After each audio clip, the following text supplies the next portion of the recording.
Chapitre 2. Et il entra de nouveau dans Capharnaüm après quelques jours.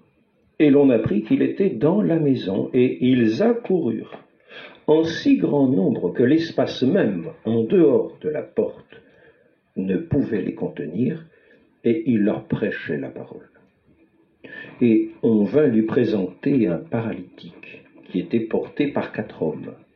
Et comme ils ne pouvaient le lui présenter à cause de la foule, ils dénudèrent le toit au-dessus du lieu où il était. Et faisant une ouverture, ils descendirent le grabat où le paralytique gisait. Lorsque Jésus eut vu leur foi, il dit au paralytique: « Mon fils, tes péchés te sont remis. » Or, il y avait là quelques scribes assis, qui pensaient dans leur cœur: pourquoi celui-là parle-t-il ainsi? Il blasphème. Qui peut remettre les péchés, si ce n'est Dieu seul? Aussitôt, Jésus, ayant connu par son esprit qu'ils pensaient ainsi, en eux-mêmes leur dit: pourquoi pensez-vous ces choses dans vos cœurs? Lequel est le plus facile de dire au paralytique: tes péchés te sont remis, ou de lui dire: lève-toi, prends ton grabat et marche? Or, pour que vous sachiez que le Fils de l'homme a sur la terre le pouvoir de remettre les péchés, il dit au paralytique: je te le commande, lève-toi, prends ton grabat et va dans ta maison. Et aussitôt celui-ci se leva, et soulevant son grabat, il s'en alla devant tout le monde, de sorte que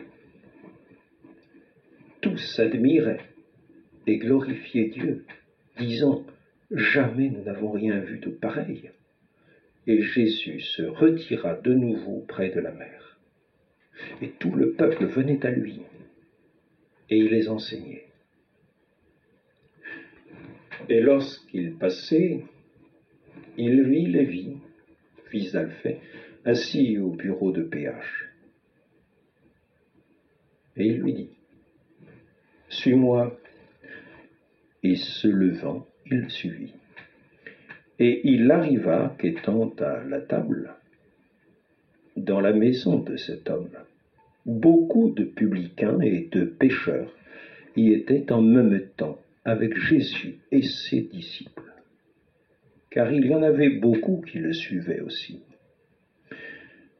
Et les scribes et les pharisiens, voyant qu'il mangeait avec les publicains et les pécheurs, disaient à ses disciples: pourquoi votre maître mange-t-il et boit-il avec les publicains et les pécheurs? Jésus, l'ayant entendu, leur dit: ce ne sont pas ceux qui sont en bonne santé qui ont besoin du médecin, mais les malades. Car je ne suis pas venu appeler les justes, mais les pécheurs. Les disciples de Jean et les pharisiens jeûnaient.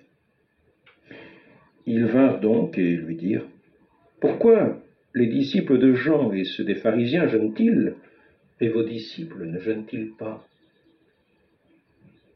Et Jésus leur dit: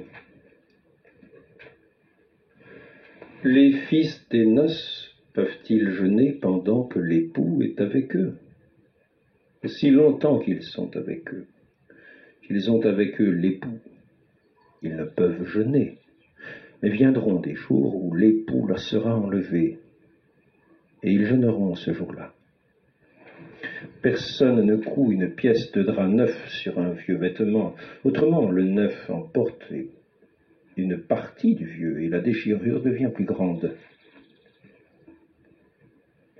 Et personne ne met du vin nouveau dans des outres vieilles, autrement le vin rompra les outres, et le vin se répandra, et les outres seront perdues.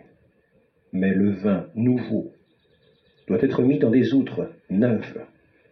Et il arriva encore que, lorsque le Seigneur passait un jour de sabbat le long des blés, ses disciples commencèrent tout en marchant à rompre les épis. Et les pharisiens lui dirent: Voyez, pourquoi font-ils le jour du sabbat ce qui n'est pas permis de faire? Et il leur dit: N'avez-vous pas lu ce que David, quand il eut besoin et qu'il eut faim, lui et ceux qui étaient avec lui, comment il entra dans la maison de Dieu au temps du grand prêtre Abiatar, mangea les pains de proposition qu'il n'était permis qu'aux prêtres de manger, et en donna à ceux qui étaient avec lui. Et il leur disait: Le sabbat a été fait pour l'homme, et non l'homme pour le sabbat. Ainsi donc, le Fils de l'homme est maître du sabbat même.